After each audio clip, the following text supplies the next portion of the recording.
Oi, gente, tudo bem com vocês? Voltei aqui mais cedo do que eu mesma imaginava. Achei que fosse demorar mais uns dias, mas hoje surgiu uma outra oportunidade, bora refletir, não é mesmo? Antes de mais nada, eu queria agradecer o apoio que muita gente tem me dado, tem me escrito, né, no privado, dizendo que gosta muito de me ouvir, teve gente que escreveu que ficaria horas me ouvindo, outros elogiaram a fluência. Talvez essa fluência seja da minha prática pedagógica, né? Como uma boa parte das pessoas aqui sabe, eu sou professora já há mais de 25 anos. Então, isso também colabora, né? Contribui para que a gente possa e aprenda a falar em público. Mas, enfim, muito obrigada de coração. Esse feedback que vocês me dão, na verdade, enriquecem, né? Me enriquecem como pessoa mesmo. E é gostoso a gente saber que quando a gente está fazendo algo que ajuda alguém, teve gente que já colocou que as minhas palavras têm ajudado muito a refletir, a até tomar algumas atitudes na vida. Então, de verdade, fico muito feliz e obrigada de coração por esse retorno incrível que eu estou recebendo da grande maioria de vocês, tá bom?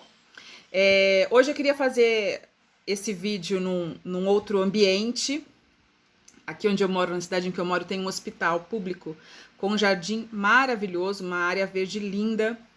E eu tive que agendar uma reunião, uma consulta hoje lá. E aí eu saí desse agendamento, olhei para o jardim e falei, vou gravar. Mas para evitar, né, burlar leis ou ser incorreta com as coisas, eu perguntei para o guardinha que fica logo na portaria do hospital se eu poderia fazer um vídeo, que eu era terapeuta, e que era um vídeo que não tinha nada a ver com o hospital, não tinha nenhuma questão política ali, era um vídeo de reflexão.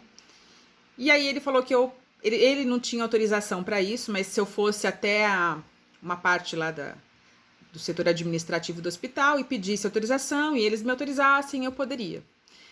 Gente, mas ia dar mais trabalho, ia levar mais tempo ir até lá e fazer todo esse processo que vir aqui sentar na minha sala aqui, como eu tenho feito, e gravar esse vídeo, tá bom? Então, qualquer dia eu procuro um outro lugar ou quem sabe eu tire um tempinho para ir lá e solicitar essa autorização. Bom, hoje eu estou passando aqui para compartilhar um caso que aconteceu em sala de aula e que me fez refletir em relação à nossa vida. Eu estava trabalhando com os meus alunos, o texto de uma música, e nessa música tinha a palavra nós, com I, N-O-I-S, nós. E aí, durante a aula, eu expliquei para os meus alunos que aquela era a forma, aquele registro que estava ali, era a transcrição da fala, como muitas pessoas falam, mas não necessariamente a forma correta de se escrever, que o correto seria nós, essa é a forma culta, né? O pronome correto é nós e não nós, mas que muita gente, e o texto, né, o compositor dessa música colocou salva nós. E aí eu expliquei para eles, inclusive, como ficaria a escrita, a estruturação correta da palavra, que seria nos salva. E enquanto eu explicava, um aluno me disse, e então por que você não corrigiu? Né? Por que você não passou para a gente a forma certa já? E aí eu disse para ele para esse aluno que eu não tenho esse direito, né? Que se eu tivesse feito a correção daquilo que o compositor fez, eu tiraria o propósito pelo qual ele colocou a palavra nós. E ele mesmo argumenta que a música ele fez na intenção de atingir a periferia, né? De que as pessoas entendessem o que ele estava falando em relação ao uso da vacina. E aí foi uma discussão em relação a isso com as crianças, no sentido de que ele tentou atingir um público e para ele atingir esse público, ele achou importante usar a expressão salva nós. Mas ele também sabia que essa não era a forma correta, tanto é que no registro da letra, a palavra nós está entre parênteses. Aliás, entre aspas. E quando eu disse para eles que a gente precisa respeitar o texto, e eu enfatizei com eles que quando a gente, né, olha para um texto, a gente precisa respeitar aquele texto. E respeitar o texto não significa respeitar o papel em si, mas respeitar as pessoas que estavam envolvidas na elaboração daquele texto. E aí eu te pergunto, você respeita o texto? E agora, a partir de agora, eu deixo de falar da aula de língua portuguesa que eu dei esta semana e passo a falar do texto da sua vida. Você respeita o texto? Que texto? Pois bem, quando a gente fala em respeitar o texto, e aí eu não estou mais falando, como disse, né, da norma culta, eu não estou mais falando da língua portuguesa, do idioma, né, da nossa nacionalidade, eu estou me referindo a outros textos. Por exemplo, o texto da sua certidão de casamento. É um texto aquilo, né?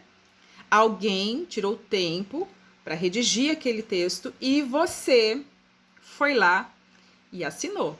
Você escolheu um dia com muita antecedência, provavelmente. Você convidou pessoas para assinarem junto com você como testemunhas um texto em que você contrairia o matrimônio com uma outra pessoa, seu cônjuge, certo? Embora não está escrito isso num registro, uma certidão de casamento, está implícito que você escolheu alguém para viver. E quando a gente escolhe alguém com quem viver, a gente minimamente, né, deseja ser e dar respeito, amor, carinho, consideração. E aí, você respeita o texto? O texto da sua certidão de casamento, você respeita?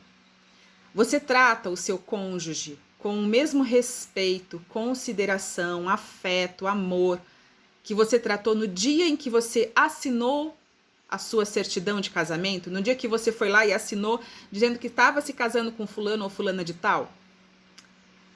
Se você hoje não faz nada mais daquilo que você fez quando assinou, se hoje você é grosseiro ou grosseira, se você pouco se importa se fez ou se deixou de fazer, se fidelidade, honestidade entre você e a pessoa com quem você se comprometeu assinando a sua certidão de casamento, se hoje para você isso pouco importa, será que você respeita o texto? Pois é.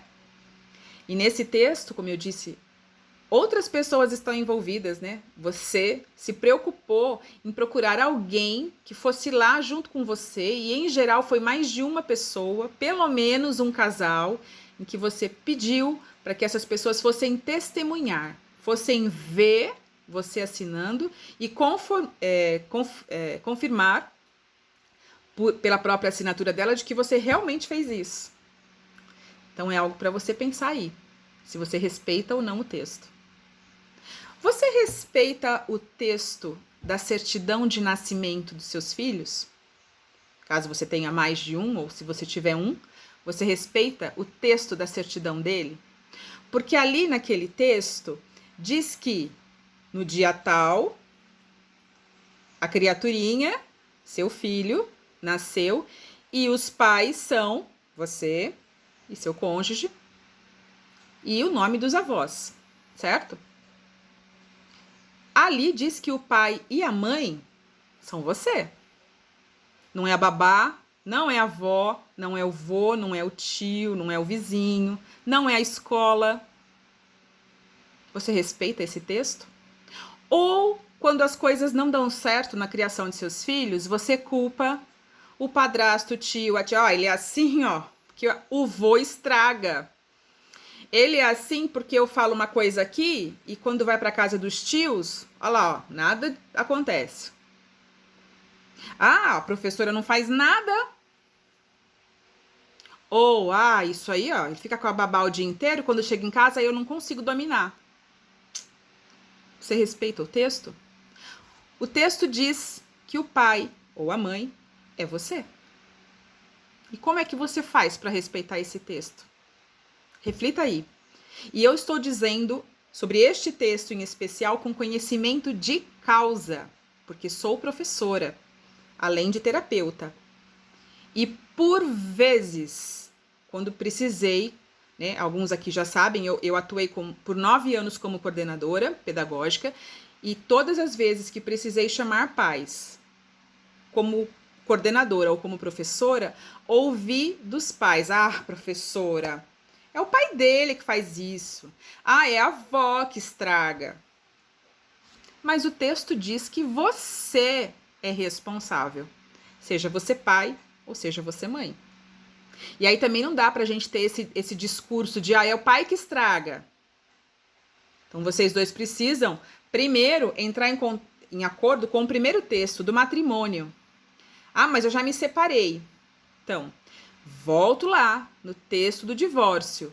Você deixou de ser esposa ou esposo do seu cônjuge. Mas pai e mãe, a gente não deixa de ser. Então, mais uma vez, a gente precisa aprender a respeitar o texto. É fácil culpar alguém, mas o texto diz que a responsabilidade é minha. Então, bora respeitar o texto. Né? Você talvez assinou um texto de um contrato de compra. E aí você se compromete a pagar. Você respeita o texto? Você paga? E se por algum motivo você não conseguiu pagar quando e como gostaria e deveria, você respeita a pessoa envolvida nesse texto e conversa com ela, informa ela e talvez solicita uma nova forma de pagamento, um novo prazo, ou você ignora e finge que nada está acontecendo? Respeita o texto? Né? Para quem acredita, por exemplo, na Bíblia, você lê a Bíblia e entende que aquele texto eu preciso respeitá-lo como um todo, toda a escritura, ou eu pego só aquilo que me interessa, e aquilo que eu vejo que eu estou fazendo de errado, eu digo, mas isso aqui é antigo, ó, o tempo que isso aqui foi escrito. Não, isso aqui não precisa. E quando me convém, tá vendo? Olha o que diz aqui, ó. Pois é. Respeita o texto? Respeitar o texto significa também respeitar todas as pessoas envolvidas na elaboração daquele texto.